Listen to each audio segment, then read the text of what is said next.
నమస్తే, నేను మీ రాజేంద్ర. ఒక ప్రత్యేక ఇంటర్వ్యూ ఒక గౌరవనీయమైన అతిథితోటి. ఎవరా అతిథి? రాష్ట్ర టీడీపీ నాయకుడిగానే కాదు, మాజీ మంత్రిగా, అలాగే చిలకలూరిపేటకు ఊపిరిగా, గుంటూరు జిల్లాకు గుండె ధైర్యంగా, ఇవాళ టీడీపీ నాయకుడిగా, చిలకలూరిపేట టీడీపీ అసెంబ్లీ అభ్యర్థిగా ఉన్న పత్తిపాటి పుల్లారావు గారితో ప్రత్యేక ఇంటర్వ్యూ. నమస్తే పుల్లారావు గారు. నమస్తే రాజేంద్ర ప్రసాద్ గారు. నమస్తే. ఎలా ఉంది ప్రచార కార్యక్రమం? అలాగే మీకు పెరుగుతున్నటువంటి ధైర్యం, నమ్మకం, రేపు రాబోయే రిజల్ట్స్ ఎలా ఉండబోతున్నాయి అనుకుంటున్నారు? రాష్ట్రంలో యాంటీ జగన్ రాష్ట్రంలో ముఖ్యమంత్రిగా పేద ప్రజలను మోసం చేసినటువంటి వ్యక్తిగా అన్ని వర్గాల ప్రజల్ని మోసం చేసి 5 సంవత్సరాల కాలం గడిపినటువంటి జగన్మోహన్ రెడ్డి మీద ప్రజల్లో, అన్ని వర్గాల ప్రజల్లో తిరుగుబాటు మొదలైంది. కాబట్టి జగన్ ఒక రోజు కూడా భరించలేం. మే 13 ఎప్పుడెప్పుడు వస్తుందో అని ఎదురు చూస్తా ఉన్నారు. జూన్ 4 రిజల్ట్తో త్వరగా రాష్ట్రానికి జగన్మోహన్ రెడ్డి నాయకత్వం, జగన్మోహన్ రెడ్డి పరిపాలన వదిలించుకోవడానికి రాష్ట్ర ప్రజలు సిద్ధంగా ఉన్నారు. గ్రౌండ్ లెవెల్లో ఏకపక్ష ఎన్నికలు జరగబోతా ఉన్నాయి. తెలియనంత, వాళ్ళు ఊహించనంత మార్పు ప్రజల్లో ఉంది. ఈరోజు యాంటీ జగన్ ఎక్కువ నడుస్తూ ఉంది. కూటమి ప్రభుత్వం ఏర్పడాలని ఉంది. రాష్ట్రాన్ని పునర్నిర్మాణం చేసుకోవాలంటే చంద్రబాబు నాయకత్వం అవసరం అనేటువంటిది, పవన్ కళ్యాణ్ నాయకత్వం అవసరం అనేటువంటిది ఈనాడు ప్రజలు కోరుకుంటా ఉన్నారు. అఫ్కోర్స్ మరొక కోణంలో ఆలోచిస్తే మీరు గత ప్రభుత్వంలో చేసినటువంటి మంచిని ఇవాళ కంపేర్ చేసుకోవడానికి ఒక అవకాశం వచ్చిందని కూడా భావించవచ్చా? తప్పకుండా చిలకలూరుపేటలోనే స్పష్టంగా కనపడతా ఉంది. 19 ఎన్నికల్లో ముఖం తెలియనటువంటి వారు ఓటేశారు. 5 సంవత్సరాలు ఎంత నష్టపోయారో ఈ రోజు ప్రజలు పశ్చాత్తాపడుతూ ఉన్నారు, బేరీజ్ వేసుకుంటా ఉన్నారు. అందుబాటు లేని వ్యక్తులకు వేసి సమస్యలు ఎందుకు కొనుక్కొచ్చుకున్నామని ప్రతి క్షణం బాధపడుతూ ఉన్నారు. అందుకనే చిలకలూరుపేటలో అవినీతి మంత్రి 6 నెలల ముందు ఖాళీ చేసి వెళ్లిపోయారు. ముఖం కూడా చూపించలేదు. నీళ్ల సమస్య, కరెంటు సమస్య, డ్రైనేజ్ సమస్య, దోమల సమస్య, అనేక రకాలుగా పేట ప్రజలు ఇబ్బంది పడుతున్నా 6 నెలలుగా ముఖం చూపించలేదు ఇంతవరకు. అది ప్రతి ఒక్కరి మనసుల్లో బలంగా ఏర్పడింది. అందుకని అందుబాటులో ఉండాలి, అందుబాటులో ఉండే నాయకుడిని ఎన్నుకోవాలి. తప్పు చేశాము, బాధపడుతూ ఉన్నారు ఈరోజు. అందుకని ఏకపక్ష ఎన్నికలు చిలకలూరుపేటలో జరగబోతా ఉన్నాయి. ఈ రోజున ఒక రోజు క్యాన్వాస్ కూడా రావడానికి భయపడే పరిస్థితి ఉంది ఆ అవినీతి మంత్రి విడుదల రజని. కాబట్టి ఇంతవరకు కోడ్ వచ్చి ఈ రోజుకి 45 రోజులు పైన అవుతా ఉంది. ఇంతవరకు ముఖం కూడా చూపించినటువంటి పరిస్థితి లేదు.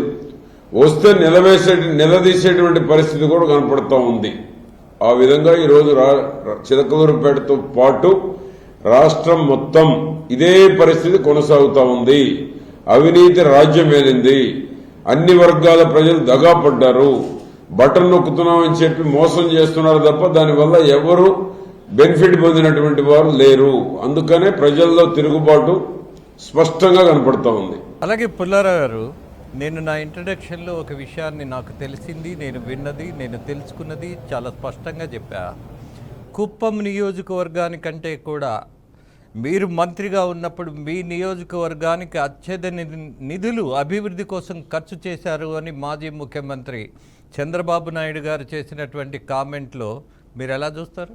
ఇప్పుడు నేను 5 ఏళ్లు మంత్రిగా ఉన్నప్పుడు ఒక్క క్షణం కూడా వృధా చేయకుండా చిలకలూరుపేట నియోజకవర్గానికి శాశ్వతంగా అన్ని కులాలు, అన్ని మతాలకు ఏది అవసరమో అన్ని కూడా పూర్తి చేయటం జరిగింది.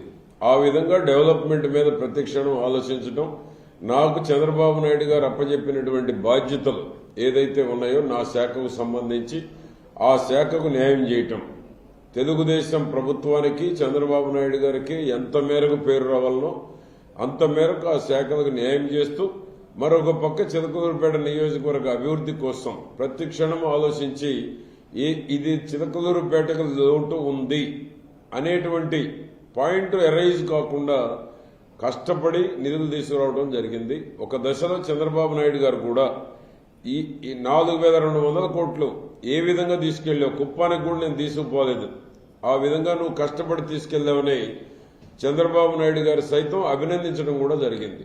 ఆ విధంగా కష్టపడి ప్రతి డిపార్ట్మెంట్లో కూడా ఎక్కడ చిలకలూరుపేటకు తీసుకొచ్చేటువంటి అవకాశం ఉందో ఆ విధంగా చిలకలూరుపేట నియోజకవర్గానికి అన్ని రకాల ఎడ్యుకేషన్ కావచ్చు, రైతాంగానికి కావచ్చు, యువతకు కావచ్చు, మహిళలకు కావచ్చు, అన్ని వర్గాలు ఎస్సీ, ఎస్టీ, బీసీ, మైనారిటీలకు ఏది అవసరమో అన్ని కూడా పూర్తి చేయడం జరిగింది. ఈరోజు 5 ఏళ్లుగా తెచ్చిన ప్రాజెక్టులన్నీ అసంపూర్తిగా ఈ అవినీతి మంత్రి ఎక్కడ వేసిన గొంగులు అక్కడే పనులన్నీ ఆగిపోయినాయి. మళ్ళా నేను రేపు వచ్చిన తర్వాత వెంటనే ఆటోనగరు ఒక ప్రతిష్టాత్మకమైనటువంటి ప్రాజెక్టు చిలకలూరుపేటకి, ఆటోనగర్తో పాటు బైపాస్ రోడ్డు త్వరగా పూర్తి చేయటం, టిడ్కో ఇళ్లు నేను కట్టినటువంటి తిరిగి పేదవారికి హ్యాండ్ ఓవర్ చేయటం, అదేవిధంగా స్పైసెస్ పార్క్ మీద దృష్టి పెట్టి రైతాంగానికి ఉపయోగపడేటువంటి విధంగా చేయాలి. లిఫ్ట్ ఇరిగేషన్లన్నీ మూలన పెట్టారు ఈ ప్రభుత్వంలో.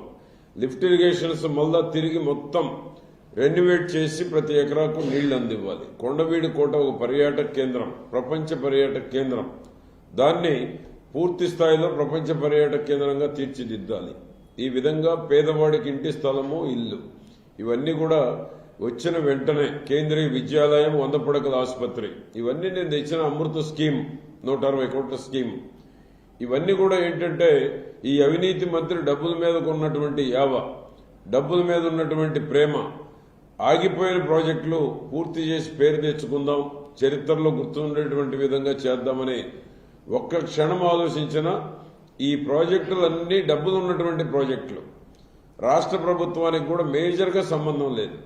కానీ ఎక్కడ కూడా పట్టించుకున్న పాపన పోల చిలకలూరుపేట ప్రజలను గాలి కొదిలేశారు, డబ్బుల మీద పడ్డారు, దోచుకున్నారు, చిలకలూరుపేట ఖాళీ చేసి వెళ్ళిపోయారు. చివరికి ఓటు కూడా మార్పించుకొని వెళ్ళిపోవటం జరిగింది. ఎక్కడ ప్రాజెక్టులు అక్కడే 5 ఏళ్ల నాడు ఎక్కడున్నాయో అక్కడే ఉన్నాయి ఈరోజు. కాబట్టి రేపు నేను వచ్చిన మరుక్షణం నుంచి ఆగిపోయిన ప్రాజెక్టులు పూర్తి చేస్తే చిలకలూరుపేటకి ఇక ఏ కార్యక్రమాలు చేయాల్సినటువంటి అవసరం కూడా లేదు. ఆల్ ఇన్ఫ్రాస్ట్రక్చర్స్ అన్ని కులాలకు చిలకలూరుపేటలో ఉన్నట్టు లెక్క. ముస్లిం మైనారిటీలకు కూడా 1000 సీట్స్ ఉన్నటువంటి ఉమెన్ హాస్టల్ తీసుకురావడం జరిగింది, ఓన్లీ ముస్లిం మైనారిటీస్. అది కూడా ఒక్కడుగు ముందుకు పడలేదు. ఇవన్నీ పూర్తి చేస్తే ఎస్సీ, ఎస్టీలకు తీసుకొచ్చాం, బీసీలకు తీసుకొచ్చాము, ముస్లిం మైనారిటీలకు లేడీస్ హాస్టల్ తీసుకొచ్చాము 1000 మందికి 18 కోట్లతోటి. ఇవన్నీ పూర్తి చేస్తే చిలకలూరుపేటలో ఏ కొరత లేకుండా అన్ని రకాల అన్ని కులాల వారికి కూడా ఇన్ఫ్రాస్ట్రక్చర్ మొత్తం తీసుకొచ్చినటువంటి ఘనత తెలుగుదేశం, చంద్రబాబు గారు ప్రతిపాటికి దక్కే అవకాశం ఉంది. మరొకరికి చిలకలూరుపేటలో ఇది చేశాను అని చెప్పుకునేటువంటి అర్హత కూడా లేదు.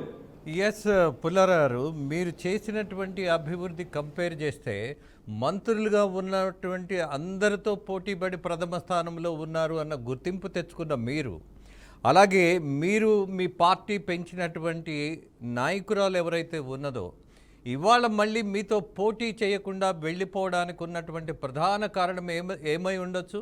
మంత్రిగా ఉండి కూడా వాళ్ళ అవినీతి, అరాచకాలు, సమస్యలు పట్టించుకోకపోవటం, సమస్యల మీద అవగాహన లేకపోవటం, చివరకు ఓట్లేసిన ప్రజలు కూడా ఆమెను కలిసే అవకాశం లేకపోవటం, ఒక ఫోటో దిగటం సోషల్ మీడియాలో పెట్టుకోవటం తప్ప చిలకలూరుపేట ప్రజలకు ఒరగబెట్టిందేమీ లేదు. ఆ నవరత్నాల్లో వచ్చినటువంటి ఎవరో ఒకరి ఆరా వచ్చినాయి తప్ప అభివృద్ధి మీద జీరో, అభివృద్ధి గురించే ఆలోచించలేదు. ఆ విధంగా అవినీతి చేయబట్టి, అరాచకాలు చేయబట్టి, అక్రమ కేసులు పెట్టబట్టి, చివరకు వాళ్ళ పార్టీలో వాళ్ళ మీద కూడా కేసులు పెట్టి మళ్ళా వాళ్ళనే రప్పించుకొని వాళ్లే మళ్ళా క్లియర్ చేసినటువంటి భాగవతాలు బోలెడు ఉన్నాయి ఆ పార్టీలో. అందుకనే 6 నెలల ముందే ఏడు గెలవలేము, భారీ వ్యత్యాసం ఉంది కాబట్టి చిలకలూరుపేటలో నేను పోటీ చేయనని చెప్పి స్పష్టంగా గుంటూరు వెళ్ళిపోయారు. మళ్ళా తిరిగి తర్వాత రాజేష్ నాయుడు తీసుకొచ్చారు. రాజేష్ నాయుడు తీసుకొచ్చి మోసం చేశారు. తిరిగి మళ్ళా మనోహర్ నాయుడు అక్కడ ఆమె గెలవటం కోసం ఏది అవసరమో మళ్ళా వారికి ఇక్కడ సీట్ ఇప్పించుకున్నారు. మళ్ళా వారితో ఉన్నటువంటి దొంగల ముఠ ఇప్పుడు తిరుగుతూ ఉంది చిలకలూరుపేటలో. కాబట్టి చిలకలూరుపేటలో వారి భాగోతం, వారి దుర్మార్గాలు, వాళ్ళ అరాచకాలు, వాళ్ళ దోపిడీ, వాళ్ళ అవినీతి, ఇసుక అమ్ముకున్నారు, మట్టి అమ్ముకున్నారు, గ్రానైట్ లారీల దగ్గర దౌర్జన్యాలు చేసి డబ్బులు గుంజేశారు, కేబుల్ టీవీ ద్వారా డబ్బులు, చౌక బియ్యం ద్వారా డబ్బులు, ఏ ఛాన్స్ వదలలేదు. ఆ విధంగా ఎడవల్లి గ్రానైట్ భూములు కూడా దోచేశారు చివరికి. ఆ విధంగా చిలకలూరుపేటలో ఉన్న సహజ వనరులు మొత్తం కొల్లగొట్టి చరిత్ర సృష్టించారు కాబట్టి ఈడ పోటీ చేస్తే ముఖం చూపించలేము, ప్రజలు నిలదీస్తారనేటువంటి భయంతో ఇక్కడ సర్దుకొని ఖాళీ చేసి వెళ్ళిపోయారు. ఆ విధమైనటువంటి పరిస్థితి చిలకలూరుపేటలో ఉంది. భవిష్యత్తులో కూడా ఎప్పటి కూడా చిలకలూరుపేట రాలేరు. చరిత్ర సృష్టించారు అవినీతిలో, అరాచకాల్లో. చిలకలూరుపేటలో ఎప్పుడూ లేదు గతంలో కూడా ఇటువంటి పరిస్థితి. అటువంటి చరిత్ర సృష్టించి గుంటూరు వెళ్ళిపోవడం జరిగింది, పారిపోవడం జరిగింది. ఎస్ పుల్లారావు, మరొక విషయం, మా కరస్పాండెంట్స్ కానీ అలాగే మాకు సంబంధించినటువంటి రిపోర్టర్స్ కానీ మీ నియోజకవర్గంలో చేసినటువంటి సర్వేలో కోవిడ్ టైంలో కూడా మీరు అధికారంలో లేకపోయినా సరే మీరు ప్రజల పక్షాన నిలబడ్డారు అన్నటువంటి మాట వినపడుతున్నటువంటి నేపథ్యంలో మరి ఇలాంటి నాయకుడిని మీ నియోజకవర్గ ప్రజలు ఎందుకని ఓడించారు అన్నది పెద్ద సందేహంగా మారింది. ప్రజల దగ్గర నుంచి కూడా సరైనటువంటి క్లారిటీ రావట్లా. ఎందుకు ఓడించారు ఆయన అన్న దాని మీద కూడా క్లారిటీ రావట్లా. మీకుందా క్లారిటీ? ఎందుకు ఓడిపోయారు మీరు? ఇప్పుడు ఓడించినటువంటి దానికి ఇప్పుడు పశ్చాత్తాపడుతున్నారు, బాధపడుతున్నారు. దాని ఇంపాక్ట్ ఈ ఎన్నికల్లో చూపెట్టబోతా ఉన్నారు. ఏకపక్ష ఎన్నికలు జరగబోతా ఉన్నాయి. 80% ఓట్లు సాధించేటువంటి పరిస్థితి నాడు చిలకలూరుపేటలో ఉంది. కాబట్టి ఏంటంటే తప్పుడు ప్రచారాలు చేసి, బురద జల్లి, అవాస్తవాలు చెప్పి, 1000 కోట్లు దోచేశారని చెప్పి అసత్య ప్రచారాలు చేశారు. నేను ఏ రోజు కూడా నీతి నిజాయితీ కట్టుబడ్డటువంటి వ్యక్తిని. ఎమ్మెల్యేగా ఉన్నా, మంత్రిగా ఉన్నా చేయి చాపే అలవాట్లేదు, ఇవ్వటం తప్ప. అటువంటి బురద జల్లి సోషల్ మీడియాలో అబద్దాలు చెప్పి, అవాస్తవాలు చెప్పి ఒకసారి చూద్దామని ప్రజలు ఓటు వేశారు. ఆ విధంగా ఇప్పుడు ఒకసారి చూద్దామని ఓటు వేసినందుకు ఎంత నష్టపోయామనేటువంటిది ఇప్పుడు అందరూ బాధపడుతున్నారు. చివరికి వారి కుటుంబ సభ్యులు కూడా బాధపడుతూ ఉన్నారు. ఆ విధమైనటువంటి పరిస్థితి చిలకలూరుపేటలో ఉంది. కోవిడ్ అప్పుడు కూడా వారు చేసింది ఏమీ లేదు. కోవిడ్ టైంలో కూడా వారికన్నా 10 రెట్లు నేను ఎక్కువ మందిని ప్రాణాలు కాపాడినటువంటి చరిత్ర నాకుంది. వాళ్ళ పార్టీల వాళ్ళని అడిగినా చెప్తారు, గవర్నమెంట్లో ఉన్న ఆఫీసర్లను అడిగినా చెప్తారు. కొంతమంది ఆఫీసర్లు కూడా చివరికి నాకే ఫోన్ చేశారు, మాకు బెడ్ ఇప్పించండి అని.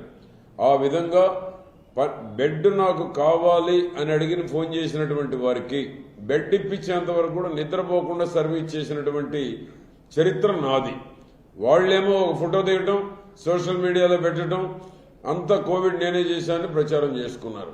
కానీ ఇక్కడ నుంచి ఖాళీ చేసిపోయిన వాళ్ళ గురించి నేను ఎక్కువ మాట్లాడే కన్నా కోవిడ్ సమయంలో నాకు 100% సంతృప్తి ఉండేటువంటి విధంగా ఎంతో మంది ప్రాణాలు కాపాడాలనేటువంటి మరి నమ్మకం, ఎంతో మంది ప్రాణాలు కాపాడామనేటువంటి సంతృప్తి నాకైతే పూర్తిగా ఉంది.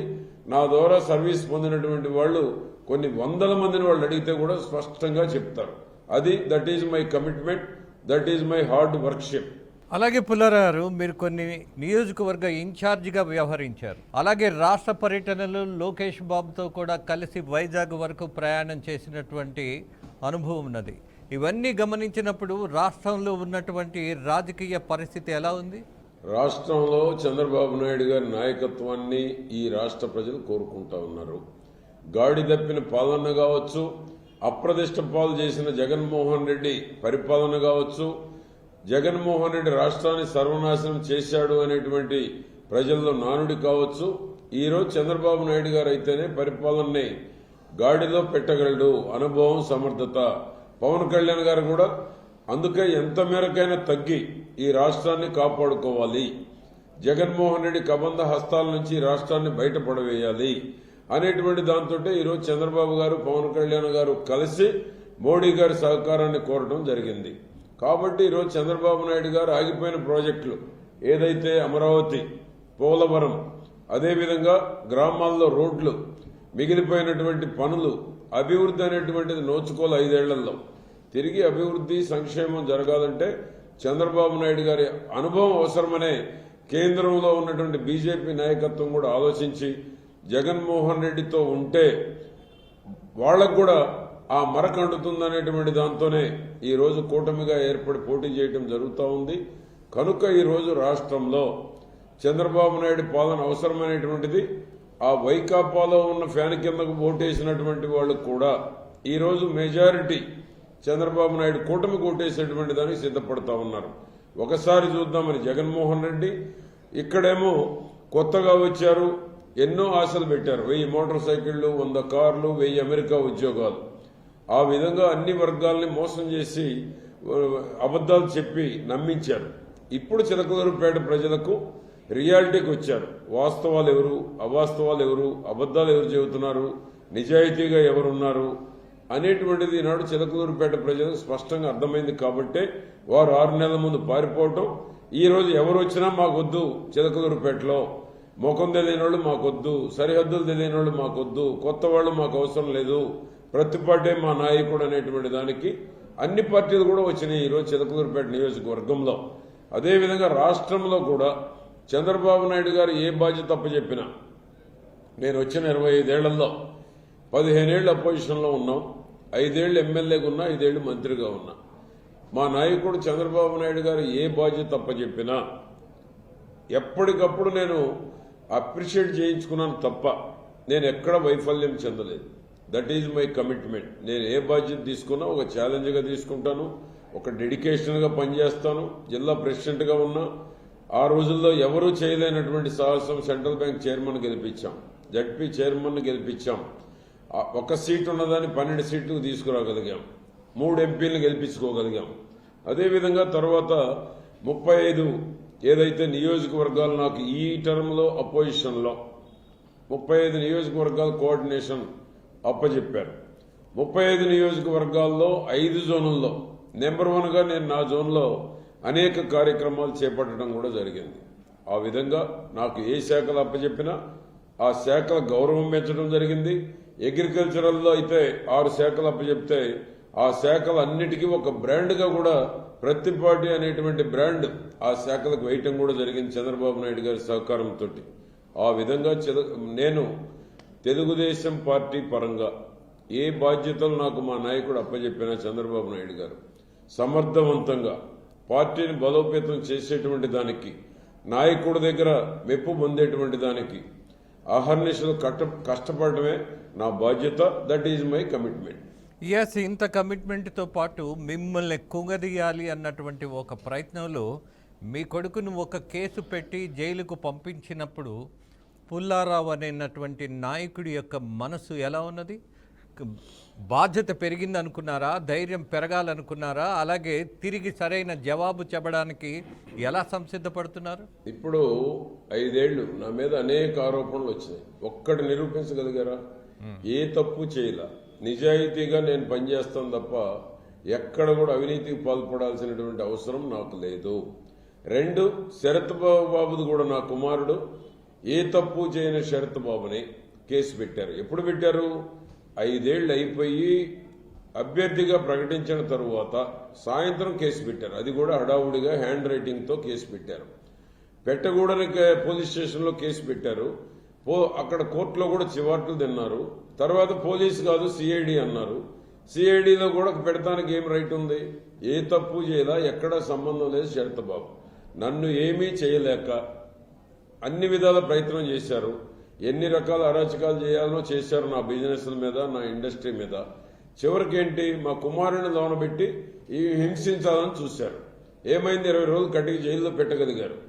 శరత్ బాబు ఏ రోజు చిలకలూరుపేటలో 1 గంట గడిపిన దాఖలాలు కూడా లేవు. అటువంటి షరతును ఈరోజు జైల్లో 20 రోజులు పెట్టి హింసించారు.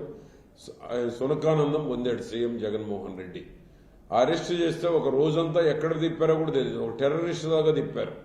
అది జగన్మోహన్ రెడ్డి సునకానందం. కక్ష సాధింపులకు అధికారాన్ని దుర్వినియోగానికి పాల్పడ్డాడు. తగిన మూల్యం చెల్లించుకుంటారు. ఏ తప్పు చేయని షరతును ఇబ్బంది పెట్టినందుకు ఆ ఉసురు తప్పకుండా జగన్మోహన్ రెడ్డికి తగులుతుంది. ఈ ఎన్నికల సందర్భంగా మీకు అదే ప్లస్ పాయింట్ కూడా అయ్యే అవకాశం ఉందంటారా? అంటే అంతకు ముందే చిలకలూరుపేట ప్రజలు ఒక నిర్ణయానికి వచ్చేశారు. 6 నెలల ముందే 6 నెలల ముందే చిలకలూరుపేటకు ప్రతిపాటి తప్ప ఎవరు ఉన్నా మా సమస్యలు పరిష్కారం కావు, అభివృద్ధి జరగదు, ఒక కమిట్మెంట్ ఉన్న లీడర్ ప్రతిపాటి కావాలనేటువంటిది ఒక 6 నెలల ముందే ఒక నిర్ణయానికి రాబట్టే ఈ విడుదల రజని అవినీతి మంత్రి సర్దుకొని వెళ్ళిపోయింది. తర్వాత షరతును అరెస్ట్ చేసిన తర్వాత ఇంకా ప్రజల్లో బలమైనటువంటి ఏదైతే ఉందో నొప్పి కలిగింది. పిల్లల మీద పోవటం ఏంటి, పిల్లలను అరెస్ట్ చేయటం ఏంటి అనేటువంటిది చిలకలూరుపేట ప్రజల హృదయాల్లో ఈ యొక్క షరత్ అరెస్ట్ కూడా బలంగా బాధపడతా ఉన్నారు. బలంగా తప్పు చేశాడు జగన్మోహన్ రెడ్డి అనేటువంటిది ప్రతి ఒక్కరి మనసుల్లో పడింది. శరత్ అరెస్ట్ అనేటువంటిది అందరినీ గాయపరిచింది చిలకలూరుపేట నియోజకవర్గంలో. ఆ విధంగా 6 నెలల ముందే నిర్ణయం అయ్యారు. అది ఇంకా కూడా బలంగా ఈ నియోజకవర్గంలో ఏకపక్ష ఎన్నికలు జరిగేటువంటి దానికి అన్ని పార్టీల్లో ఉన్నటువంటి ఓటర్లు కూడా ఈరోజు సిద్ధంగా ఉన్నారు. ఎస్ పుల్లారావు, మరొక విషయం నాకు అందినటువంటి సమాచారం, మా కరస్పాండెంట్ శ్రీనివాస్ గుంటూరుకు సంబంధించి ఉన్నటువంటి మా కరస్పాండెంట్ చెప్పినటువంటిది షేర్ చేసుకున్నది కూడా 1 year క్రితం కూడా మీరు మాజీ ఎమ్మెల్యేగా ఉన్నటువంటి పరిస్థితుల్లో కూడా మిమ్మల్ని కలవాలనంటే ఆల్వేస్ హీజ్ బిజీ సార్, ఎప్పుడు జనంతో ఉంటాడు, ఎప్పుడు వెళ్ళినా మేము మాట్లాడడానికి కూడా 5 నిమిషాలు కూడా సమయం ఇవ్వలేని పరిస్థితిలో ఆ నాయకుడి వ్యవహారం ఉంది అన్నటువంటి రిపోర్ట్. మీ నియోజకవర్గంలో ఒక మంత్రి ఉండగా, మీరు అధికారంలో లేకపోగా, దట్టు మీరు ఓడిపోయినటువంటి పరిస్థితుల్లో కూడా జనం ఎంఆర్ఓ దగ్గర నుంచి అనేకమైనటువంటి సమస్యలు మీ దృష్టికి తీసుకురావడంలో ఉన్నటువంటి ప్రధాన కారణం ఏంటి? ఇప్పుడు నేను ఫస్ట్ టైం శాసనసభకు వచ్చినప్పుడు చంద్రబాబు నాయుడు గారు రోల్ మోడల్ తీసుకొని ప్రతిపాటి పుల్లారావు అని శాసనసభ సమావేశాల్లో కూడా చెప్పారు. అదేవిధంగా నేను అపోజిషన్లో 10 ఏళ్లు జిల్లా ప్రెసిడెంట్గా ఉన్నప్పుడు కూడా పుల్లారావును చూసి నేర్చుకోండి అని స్పష్టంగా జిల్లా ప్రెసిడెంట్ అందరికీ చెప్పాడు. టైం టు టైం సిస్టమేటిక్ గా ప్రోగ్రాంలు ఆర్గనైజ్ చేశాడని చెప్పారు. ఆ తర్వాత యువగళంలో నేను గుంటూరు ఎంటర్ అయిన కాడి నుంచి అప్ టు విశాఖ వరకు ఎండింగ్ వరకు ఉన్నాను యువగళం. లోకేష్ బాబు గారు కూడా నువ్వు వచ్చిన కాడి నుంచి నాకు ఏ సమస్య లేదు, కంఫర్టబుల్ గా ఉందని చెప్పారు. అదేవిధంగా మంత్రిగా ఉన్నప్పుడు కూడా అదే విధంగా నా డ్యూటీ నేను చేసుకునేవాడిని. నా పరిధిలో నేను పని చేసుకోవడం తప్ప మరొక అవకాశం ఉండేది కాదు. ఎప్పుడు పబ్లిక్ అందుబాటులో ఉండటం, ఎప్పుడు హడావుడి పబ్లిక్ ఉంటారు. ఎందుకంటే నేను ఫ్రీ యాక్సెస్ కాబట్టి ఎవరు వచ్చినా పాజిటివ్ గా థింక్ చేసి వీలైన వరకు పరిష్కారం చేద్దాం అనేటువంటి దృక్పథం ఉన్నటువంటి నాయకుడిగా. ఎందుకంటే ఒక పక్క పార్టీ ఇమేజ్ పెంచాలి, ఒక పక్క నా పర్సనల్ క్రెడిబిలిటీ పెంచుకోవాలి. అప్పుడు పూర్తి టైం నేను రాజకీయాలకు. ఈ రోజు రాష్ట్రంలో డైరెక్ట్ గా ఫోను ప్రతి కాలు ఆన్సర్ చేసే వాళ్ళలో నేను ఒకరిని. ఆ విధంగా నేను ఎప్పుడు కూడా ప్రజల్లో ఒక క్రెడిబిలిటీ ఉండాలి, పార్టీని బలోపేతం చేయాలి. That is my commitment. అందుకనే నా పర్సనల్ స్టేచర్ ఉంటుంది. పర్సనల్ గా కూడా నన్ను ఎక్కువ అభిమానించే వాళ్ళు ఉంటారు. నా దగ్గరే ఎక్కువ క్రౌడ్ ఎందుకు ఉంటున్నారంటే వీలైన వరకు పాజిటివ్ గా పరిష్కారం చేస్తారు అనేటువంటి ఒక బలమైన నమ్మకం ఈ చిలకలూరుపేట నియోజకవర్గం గాని, గుంటూరు ప్రజల్లో గాని, రాష్ట్ర స్థాయిలో కూడా నా మీద ఒక మంచి సదభిప్రాయం ఉండటమే దీనికి ప్రధానమైనటువంటి కారణం. ఎస్ పుల్లారావు, చివరిగా మరొక అంశాన్ని ప్రస్తావిస్తా. ఇవాళ కృష్ణదేవరాయలు 5 సంవత్సరాలు ఎంపీగా ఉండి తను చేసినటువంటి అభివృద్ధి నేపథ్యంలో ఇవాళ పార్టీ మారి మీ పార్టీ నుంచి ఎంపీ అభ్యర్థిగా పోటీ చేయటం, ఆయన తండ్రి పేరు గుర్తు చేసుకుంటే మాలాంటి వాళ్ళు కూడా విజ్ఞాన్ రత్తయ్య గారు, విజ్ఞాన్లో అడ్మిషన్ దొరికితే చాలు భవిష్యత్తుకి మనకి పునాది పడినట్టే అన్నటువంటి ఒక భావన ఉండేది, ఒక డిసిప్లిన్ ఉండేది. రత్తయ్య గారు వాళ్ళ పిల్లలకు పెట్టినటువంటి పేరులోనే ఆయన యొక్క ఆలోచన తీరు, ఆయన సంస్కృతి మనకు అర్థమవుతుంది. సో ఇవాళ కృష్ణదేవరాయలు గారి పరిస్థితి ఎలా ఉన్నది, మీరు ఆయనకి ఇవ్వగలిగినటువంటి సపోర్ట్ ఎలా ఉంది? కృష్ణదేవరాయలు గారు the best candidate. Jaganmohan Reddy గారు సీట్ ఇస్తామన్నా 20 సార్లు ఫోన్ చేసినా ఎక్కడ కూడా మరి ఆ పార్టీలో నేను ఉండదలుచుకోలేదు. ఆ పార్టీలో ఉండే కన్నా రాజకీయాలు మానేయటం బెటరు. అవమానం జరిగేటువంటి పార్టీలో ఉండటం అనేటువంటిది నా స్థాయి కరెక్ట్ కాదు అనుకుని బయటకు వచ్చినటువంటి శ్రీకృష్ణదేవరాయలు. నీ సీటు వద్దు, నీ పార్టీ వద్దు, మీరు వద్దు అని దండం పెట్టి బయటకు వచ్చినటువంటి మరి డాషింగ్ హీరో ఇవాళ వాస్తవం చెప్పాలంటే రాజకీయాల్లో. అటువంటి ఒక మంచి నాయకుడు తెలుగుదేశం పార్టీలో చేరి నరసరావుపేట మా పార్లమెంటుకు రావటం మరి ఒక రకంగా నరసరావుపేట పార్లమెంటు ప్రజల యొక్క అదృష్టం. ఎందుకంటే 5,000 కోట్లు గతంలో ఢిల్లీలో ఉండి కేంద్ర స్థాయిలో పథకాలు తీసుకొచ్చినటువంటి ఘనత కూడా కృష్ణదేవరాయలు గారిది. అందుకనే ఎక్కడ కూడా ఆ పార్టీలో ఉన్నా ఏ రోజు తెలుగుదేశం పార్టీని విమర్శించడమో, తెలుగుదేశం పార్టీ నాయకులను విమర్శించడమో చేయలేదు. అభివృద్ధి మీద దృష్టి పెట్టారు. వీలైన వరకు 5,000 కోట్ల అభివృద్ధి పనులు సాధించారు సెంట్రల్ గవర్నమెంట్ ద్వారా. అదేవిధంగా ఇప్పుడు అక్కడ ఇమడలేక జగన్మోహన్ రెడ్డి యొక్క తీరు, జగన్మోహన్ రెడ్డి ప్రవర్తిస్తున్నటువంటి తీరు నచ్చకనే బయటకు వచ్చారు. అక్కడుండి అవమానపడే కన్నా గౌరవంగా బయటికి వెళ్దాం, గౌరవం ఉండే పార్టీలో చేరదామని తెలుగుదేశం పార్టీలో చంద్రబాబు నాయుడు గారు, లోకేష్ బాబు గారి యొక్క సమక్షంలో చేరడం జరిగింది. ఇక్కడ నరసరావుపేట పార్లమెంట్లో అందరూ కూడా చాలా సంతోషంగా ఉన్నారు. లావు కృష్ణదేవరాయ గారు రావటాన్ని బాగా స్వాగతిస్తా ఉన్నారు. మంచి మెజారిటీతో గెలవబోతున్నారు. మంచి నాయకుడు వచ్చాడు అనేటువంటిది ప్రతి నోట వినపడతా ఉంది. 2 లక్షల మెజారిటీతో నరసరావుపేట పార్లమెంటులో జయకేతను ఎగరవేయబోతా ఉన్నాడు కృష్ణదేవరాయ. ఓకే పుల్లారావు, మనమందరం ఆశిస్తున్నట్టు, అనేక మంది విద్యావంతులు కూడా భావిస్తున్నట్టు, ఈ రాష్ట్ర రాజకీయాల్లో విద్యావంతులు, బాధ్యత కలిగిన వాళ్ళు, ప్రజలతో ఉండేటటువంటి నాయకులు ఎన్నుకోబడాలి అన్నది మాత్రం ప్రధానంగా వినిపిస్తున్నటువంటి నేపథ్యంలో మీ గెలుపుని ఆశిస్తూ, అలాగే మీరు ప్రోత్సహించేటటువంటి ఎంపీగా ఉన్న కృష్ణదేవరాయలు గారు కూడా ప్రజల కోసం నిలబడి ఈ ఎన్నికలలో గెలుస్తారని ఆశిస్తూ, గెలవాలని భావిస్తూ, ప్రజలు ఏదైతే దీవిస్తున్నారో దాన్ని తెలియజేస్తూ, ఈ రాష్ట్ర రాజకీయాల్లో ముఖ్యంగా గుంటూరు జిల్లా అనేది ఒక ఊపిరిగా నిలబడబోతుందన్న సత్యాన్ని కూడా మీరు గ్రహిస్తారని, wishing all the best Pullarao. ఇంత బిజీగా ప్రచారంలో ఉండి కూడా మాకు మీరు సమయం ఇచ్చినందుకు మీకు ధన్యవాదాలు తెలియజేస్తూ మరీ విష్ చేస్తూ మీ రాజేంద్ర. నమస్తే పుల్లారావు. Thank you. నమస్కారం రాజేంద్ర ప్రసాద్ గారు. ఇది ప్రత్యేక ఇంటర్వ్యూ.